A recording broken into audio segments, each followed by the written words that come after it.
Hai, pada sistem pendukung keputusan kali ini atau SPK, saya akan menjelaskan tentang SAW. Sebelumnya, perkenalkan nama saya Petra Andriani, NIM 2015-31028.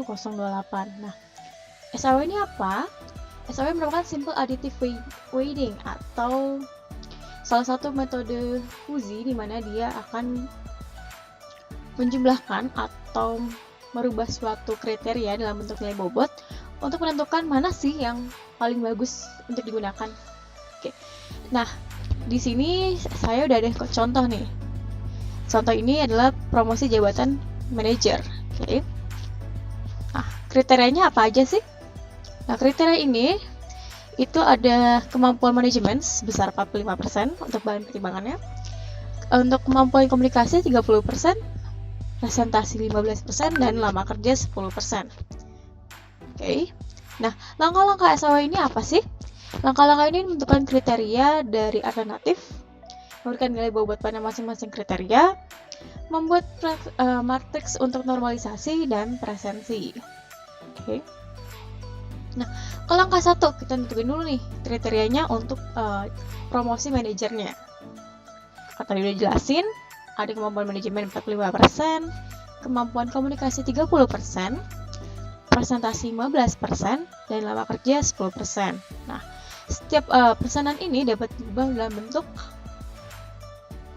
desimal. Di sini ada 0,45, 0,3, 0,15, dan 0,1,1. Nah, untuk angka ini akan digunakan untuk normalisasinya. Akan kita bahas selanjutnya, oke? Kita lihat yuk siapa aja sih kandidatnya. Nah, di sini ada Budi, Anto, Christian, Susi, dan Erwin. Oke. Nah, kita di sini anggap aja kita sudah melakukan suatu uji atau tes. Uji atau tesnya itu sudah dapatkan skor sedemikian rupa. Oke. Nah, jangan lupa tes ini dia ada nilai bobot masing-masing kriteria. Ada K1 kemampuan manajemen, ada K2 kemampuan komunikasi, ada K3 presentasi, dan K4 lama kerja. Oke. Nah, anggap saja kalian ini sudah melakukan tahapan uji dan mendapatkan nilai demikian. Nah, yang pertama ada namanya normalisasi. Apa sih rumusnya? RIJ adalah X IJ per max I dikali dengan max dari X IJ sendiri. Nah, kenapa sih mereka punya I sama J ini? Nah, penggunaan I sama J ini menandakan kolom dan baris. Oke. Jadi untuk presensi untuk SAW ini kita bakalan gunain namanya matriks. Mungkin kalau kalian udah pernah ingat dulu pas aljabar ini linear ataupun matematika sebelumnya menggunakan namanya matriks, biasanya rumusnya dikasih bawahnya tuh I sama J untuk baris dan J untuk kolom seperti itu. Oke, pertama kita tentuin nih max dari masing-masing kriterianya. Nah, masing-masing kriterianya gimana sih caranya? Untuk Excel sendiri kalian bisa gunain namanya max. Lalu kalian pilih kolom sesuai dengan kriterianya. Di K1 berarti max-nya kita cari di nilai sini. Nah, kalian tinggal tarik aja untuk mengcopy rumusnya.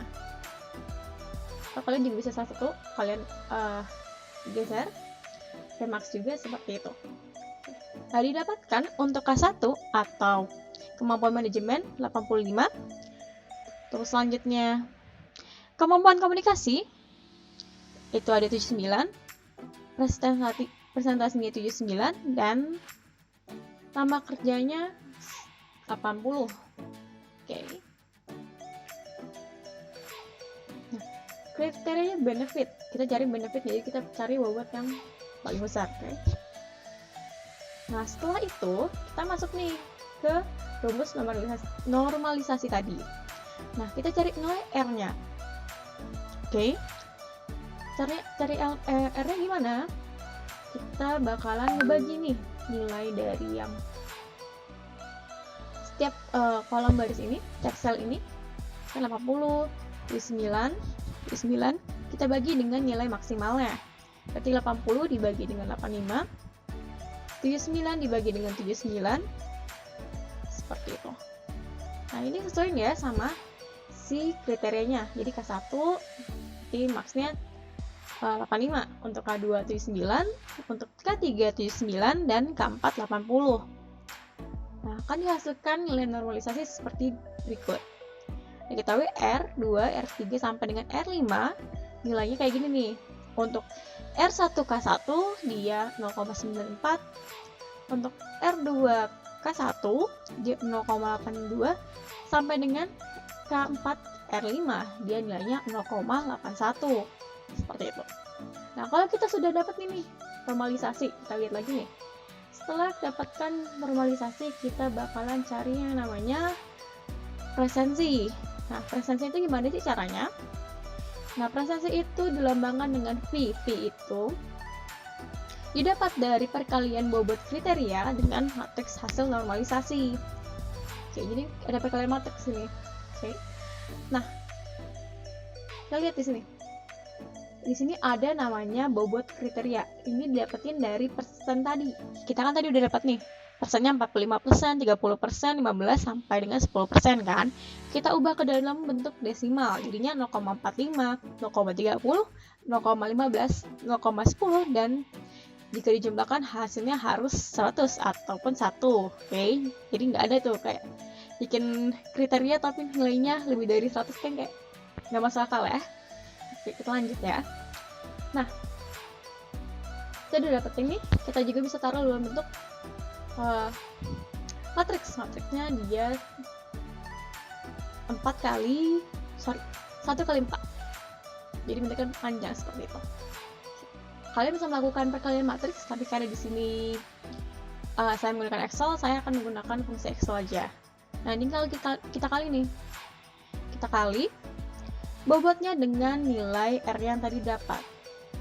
Oke. Nah, untuk P1 tadi kita dapat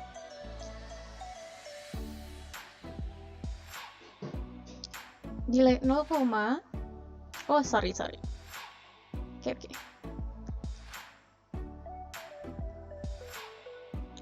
Nah, ini ternyata hasil dari presensinya masing-masing nih untuk K1, K2, K3, K4. Oke, satu. Nah, ini bakalan dikaliin nih satu dari 0,45 dikali sama 0,94, 0,45 dikali sama dengan 1, dan seterusnya. Ya, hasilnya bakalan ngasilin seperti ini. Nah, di sini ada penjumlahan dari hasil bobotnya. Nah, penjumlahan ini bakalan kita lihat jadi bahan penentu siapa sih yang bakalan cocok nih jadi manajernya. Kita lihat yang paling nilai tertinggi dapatkan oleh P1. P1 ini siapa sih? P1 ini adalah Budi tadi. Jadinya seperti itu. Oke. Kalau kalian masih bingung ataupun ada pertanyaan, boleh tantum aja di dalam kolom komentar. Terima kasih, sekian dari saya. Sampai jumpa.